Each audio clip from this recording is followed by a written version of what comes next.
ಬಹಳಷ್ಟು ಮಂದಿ ದೃಷ್ಟಿ ಆಗತ್ತೆ ಅಂತ ಅನೇಕ ಮಂದಿ ಹೇಳ್ತಾ ಇರ್ತಾರೆ. ಅಂದ್ರೆ ಇಲ್ಲಾದ್ರೂ ಹೋಗಿ ಬಂದ್ರೆ ದೃಷ್ಟಿ ಆಗತ್ತೆ, ಅಥವಾ ವ್ಯಾಪಾರ ಚೆನ್ನಾಗಿ ನಡೀತಾ ಇರತ್ತೆ, ದೃಷ್ಟಿಯಾಗಿ ವ್ಯಾಪಾರದಲ್ಲಿ ನಷ್ಟಗಳೇ ಉಂಟಾಗ್ತಾ ಇರತ್ತೆ. ಇನ್ನು ಕೆಲವರಿಗೂ ದೃಷ್ಟಿ ಆಯಿತು, ಅನಾರೋಗ್ಯ ಸಮಸ್ಯೆಗಳು ಆಗ್ತಾ ಇರತ್ತೆ. ಹೀಗೆ ದೃಷ್ಟಿ ಅಂತಕ್ಕಂಥದ್ದು ಮನುಷ್ಯನಿಗೆ ಏನಾದರೂ ಒಂದು ಸಣ್ಣ ಸಮಸ್ಯೆ ಆದರೂ ಕೂಡ ಅದು ಬಹುದೊಡ್ಡದಾಗಿ ಆಗ್ತಕ್ಕಂಥದ್ದು. ಅದಕ್ಕೆ ಅನೇಕ ಮಂದಿ ದೃಷ್ಟಿ ನಿವಾರಣೆಗೆ ಏನೇನೋ ಪರಿಹಾರಗಳನ್ನ ಮಾಡ್ತಾ ಇರ್ತಾರೆ.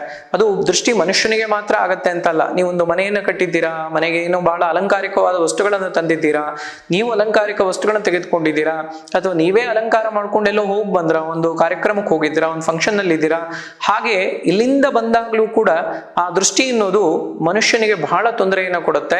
ದೃಷ್ಟಿಗೆ ಬಂಡೆಗೆ ಸಿಡಿದು ಹೋಗುತ್ತೆ ಅಂತ ಹೇಳ್ತಾರೆ. ಲೇಪಾಕ್ಷಿಗೆ ನೀವೇನಾದ್ರೂ ಕೂಡ ಹೋಗಿದ್ದಲ್ಲಿ ಅಲ್ಲಿ ಒಂದು ಬೃಹತ್ ಆಗಿರತಕ್ಕಂಥ ನಾಗನ ಮೂರ್ತಿಯನ್ನ ನೀವು ನೋಡಬಹುದು. ಅದರ ಕೆಳಭಾಗದಲ್ಲಿ ಒಂದು ಸಣ್ಣ ಲಿಂಗವನ್ನು ಕೂಡ ಇತ್ತೀಚೆಗೆ ಹೊಸದಾಗಿ ಪ್ರತಿಷ್ಠೆ ಮಾಡಿದ್ದಾರೆ.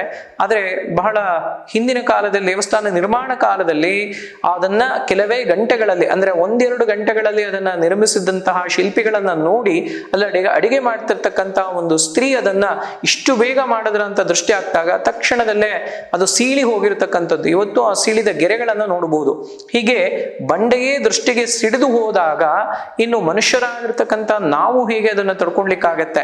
ಅದಕ್ಕೋಸ್ಕರ ಕಪ್ಪು ದಾರಗಳನ್ನ ಕಟ್ಕೊಳ್ತಕ್ಕಂಥರುತ್ತೆ. ಅನೇಕ ಮಾರ್ಗಗಳನ್ನೆಲ್ಲವೂ ಕೂಡ ನಾವು ಉಪಯೋಗಿಸ್ತಾ ಬರ್ತಾ ಇರ್ತೀವಿ. ಆದರೂ ಕೂಡ ಕೆಲವರಿಗೆ ಈ ಸಮಸ್ಯೆಯನ್ನು ನಿರಂತರವಾಗಿ ನಡೀತಾನೇ ಇರುತ್ತೆ. ಇದಕ್ಕೆ ನೀವು ವಾರಕ್ಕೆ ಒಮ್ಮೆ ಮಾಡ್ತಕ್ಕಂತಹ ಒಂದು ವಿಶೇಷ ತಂತ್ರವನ್ನ ಹೇಳ್ತಾನೆ. ವಾರದಲ್ಲಿ ಒಮ್ಮೆ ಮಾಡಿದ್ರೆ ಸಾಕು.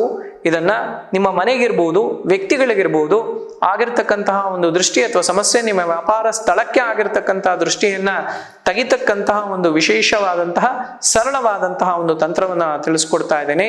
ನೀವು ಮನೆ ಇರ್ಬೋದು ಅಥವಾ ನಿಮ್ಮ ವ್ಯಾಪಾರ ಸ್ಥಳ ಇರ್ಬೋದು, ಹೀಗೆ ಶನಿವಾರದ ದಿವಸದಲ್ಲಿ ಸಾಯಂಕಾಲ ನೀವು ಒಂದು 5 ಲವಂಗಗಳನ್ನು ತೆಗೆದುಕೊಳ್ಳಿ ಮತ್ತು ಒಂದು 3 ಅಥವಾ 5 ಕರ್ಪೂರಗಳನ್ನು ಕೂಡ ತೆಗೆದುಕೊಳ್ಳಿ. 5 ಲವಂಗಗಳನ್ನು ತೆಗೆದುಕೊಂಡು, ಪಚ್ಚ ಕರ್ಪೂರ ಆದರೆ ಇನ್ನೂ ಒಳ್ಳೆಯದು, ಅಥವಾ ನಾರ್ಮಲ್ ಆಗಿರ್ತಕ್ಕಂಥ ಯಾವುದೇ ಕರ್ಪೂರಗಳನ್ನು ಉಪಯೋಗಿಸ್ಬೋದು. ಪಚ್ಚ ಕರ್ಪೂರ ಸಿಕ್ಕಿದ್ರೆ ಇನ್ನೂ ವಿಶೇಷ ಅಂತ ಹೇಳ್ಬೋದು.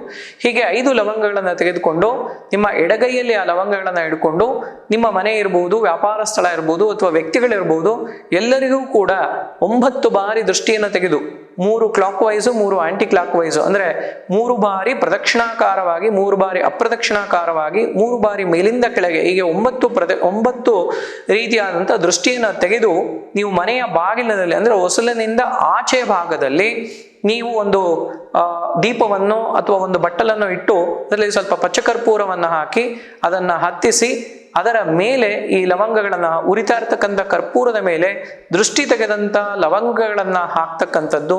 ಅದರ ಜೊತೆಗೆ ಕೂಡ ನೀವು ಬೇಲೀವ್ಸ್ ಅನ್ನ ಸೇರಿಸ್ಬೋದು. ಅಂದ್ರೆ ಪಲಾವ್ ಎಲೆ ಅಂತ ಬರುತ್ತೆ, ಆ ಬೇಲೀವ್ಸ್ ಅನ್ನು ಅದರಲ್ಲಿ ಸೇರಿಸಿ ಕೊನೆಗೆ ಭಾಗಕ್ಕೆ ಅದನ್ನ ಸೇರಿಸೋದ್ರಿಂದ ಅದೊಂದು ಕಪ್ಪಾಗಿ ಪರಿವರ್ತನೆ ಆಗತ್ತೆ. ಆ ಹೊಗೆ ಇತ್ಯಾದಿ ಎಲ್ಲವೂ ಕೂಡ ಹೊರಟು ಹೋಗುತ್ತೆ, ಕಪ್ಪಾಗಿ ಪರಿವರ್ತನೆ ಆಗತ್ತೆ. ಆ ಕಪ್ಪನ್ನ ನಿಮ್ಮ ಮನೆಯ ಹೊಸ್ತಿಲಿನ ಭಾಗ, ಮೇಲ್ಭಾಗ ಏನಿರುತ್ತೆ, ಮುಂಭಾಗ, ಆ ಭಾಗಕ್ಕೆ ದೃಷ್ಟಿಯ ಬೊಟ್ಟನ್ನ ಇಡ್ತಕ್ಕಂಥದ್ದು. ವ್ಯಾಪಾರ ಸ್ಥಳವಾದ್ರೆ ಅಲ್ಲೂ ಕೂಡ ಇಡಬಹುದು. ಮತ್ತು ಹಾಗೆ ಕೂಡ ನೀವು ಕೂಡ ಬಲಗಾಲಿನಲ್ಲಿ, ಅದು ಗಂಡು ಮಕ್ಕಳಾದ್ರೆ, ಗಂಡಸರಾದ್ರೆ ಬಲಗಾಲಿನ ಅಂಗಾಲಿನಲ್ಲಿ, ಹೆಣ್ಣು ಮಕ್ಕಳಾದ್ರೆ ಎಡಗಾಲಿನ ಅಂಗಾಲಿನಲ್ಲಿ ಆ ಒಂದು ದೃಷ್ಟಿಯನ್ನ ಧರಿಸೋದ್ರಿಂದಾಗಿ ನಿಮಗೆ ಇರ್ತಕ್ಕಂತಹ ಈ ಒಂದು ದೃಷ್ಟಿದೋಷ ಮತ್ತು ಸಮಸ್ಯೆಗಳೇನಿರುತ್ತೆ ಇದನ್ನ ನೀವು ವಾರಕ್ಕೊಮ್ಮೆ ಮಾಡಿದ್ರೆ ಸಾಕು. ಇದರಿಂದ ಆಗ್ತಕ್ಕಂಥ ಸಮಸ್ಯೆಗಳೇನಿದೆ ಇದೆಲ್ಲವೂ ಕೂಡ ಪರಿಹಾರವಾಗತ್ತೆ. ಹಾಗಾಗಿ ಇನ್ನೂ ಅನೇಕ ಪರಿಹಾರಗಳಿದ್ದಾಗಿಯೂ ಕೂಡ ಇದು ನೀವು ವಾರಕ್ಕೆ ಒಮ್ಮೆ ಮಾಡೋದಂದ್ರೆ, ಅಂದರೆ ಶನಿವಾರ ದಿವಸ ಸಾಯಂಕಾಲ ಸೂರ್ಯ ಅಸ್ತಮ ಆದಂತಹ ಸಂದರ್ಭದಲ್ಲಿ, ಸೂರ್ಯ ಮುಳುಗಿರಬೇಕು, ರಾತ್ರಿ ನಿಧಾನ ಆದ್ರೂ ಕೂಡ ಪರವಾಗಿಲ್ಲ, ಈ ಒಂದು ಲವಂಗಗಳಿಂದ ಮಾಡಿ. ಲವಂಗಗಳು ಶುದ್ಧವಾಗಿರಬೇಕು.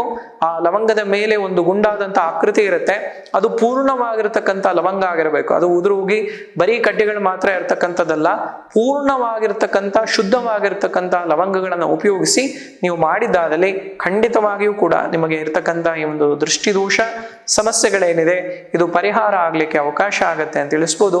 ಲೋಕ ಸಮಸ್ತ ಸುಖಿನೋ ಭವಂತು, ಸಮಸ್ತ ಸನ್ಮಂಗಳಾನಿ ಭವಂತು.